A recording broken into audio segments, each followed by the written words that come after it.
All right. Friday, November 3rd, market just opened 9:30 a.m. Eastern Standard Time, and we had non-farm payroll come out this morning, 8:30 Eastern, and we've seen, as we've been talking about, slowdown, or what seems to be a perceived slowdown that's beginning in the economy. So non-farm payroll grew 150,000 in October. That was below the expectation of 172,000 and well below the average gain of 258,000 over the prior 12 months, and unemployment starting to rise here. So we are seeing the market start to begin what may be a cascading sell-off. We're going to have to pay really close attention to the S&P. I think we're in a very much a bear market, and we're on a current bear rally given some successful earnings. But if we do look at, Apple as an example here, Apple's stock has fallen. There's a cautious outlook that's overshadowing any of their record profits. And if you listen to a lot of the earnings transcripts or reports or calls that have been going on over the past couple of weeks, most of the guidance is relatively cautious from a lot of these executives at these large Fortune 500 companies. So we're going to have to continue to watch that closely. We don't have a ton to report on today in terms of like active trades and things to look at and things to, jump in on. Really important though. I'm going to highlight two things. So we did play the non-farm payroll this morning, and we were in on a silver trade. Sorry for the charts here being a little bit messed up. I need to get these corrected probably before the call next time. But we jumped in on silver last night where it was trading down to about 22.7. We got in at 22.71. I think around one of these bars here, and we actually saw non-farm payroll with the results cause silver and almost every so silver was trading lower on the day, but everything has skyrocketed to the top. So silver actually ran all the way up to 23.35, and now it's kind of selling back off here and finding a little bit of support around 23.10. Gold skyrocketed to around 2012 dollars per ounce. We saw the dollar index fall almost 1% right now, given the non-farm payroll. Platinum's up almost 1, palladium's up almost 2%. We've got the S&P up a little over 0.5%, and now we have oil starting to sell off after it had a pop of over 1% to the upside. I believe we were right around 83.6.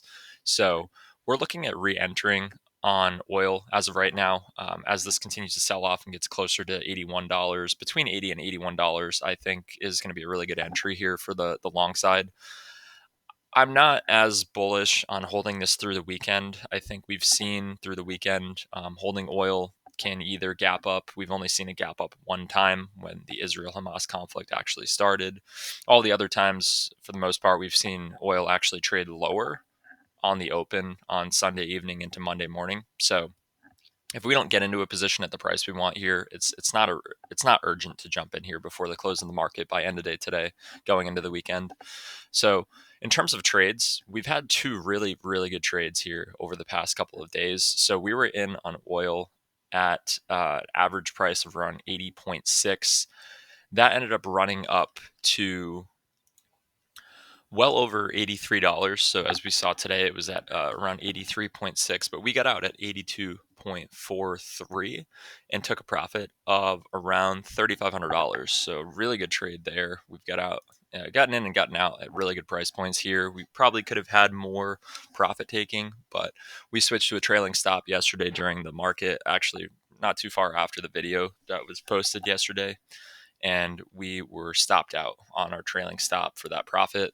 And then silver, we played the non-farm payroll this morning. It was between silver and gold. Gold had not traced all the way back down to the 1980s. It was holding some solid support around 1990 to 1995. I think that was a little bit high of an entry. I liked silver closer to the 22.7 mark, where we've highlighted that there's some key support at that level here. I've actually drawn a trend line the other day, and then key resistance obviously 23.7. So we got in and we got out really quickly on that trade from 22.7 to 23.1 for a profit of $2,000. So those were two trades that were executed the past 24 hours.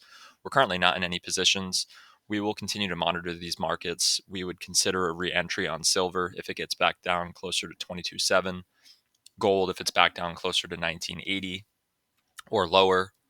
Platinum is still mid-range. Copper's mid-range. Palladium's still a little bit high. We're going to monitor the S&P. I do really think that this is a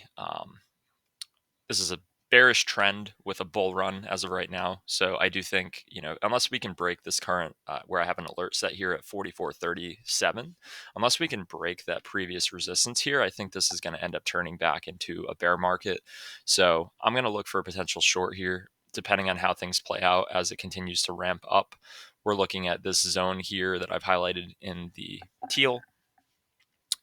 If we can see a reversal before this breaks 44.30, I think that's going to be a good entry to go short. And then oil, we are looking for an entry again closer to $81. It's currently finding some support around 81.5 to 82. So a little bit high, still kind of mid range, but we've got an order out to potentially enter a position. And yeah, other than that, I think the goal here, we're going to start stacking more trades so that we can get out and scale out of positions for profit, but still hold on to things in case there is a further run up. As we're seeing with silver, we got out, probably could have gotten out at a higher price, but that's okay. We're taking profit.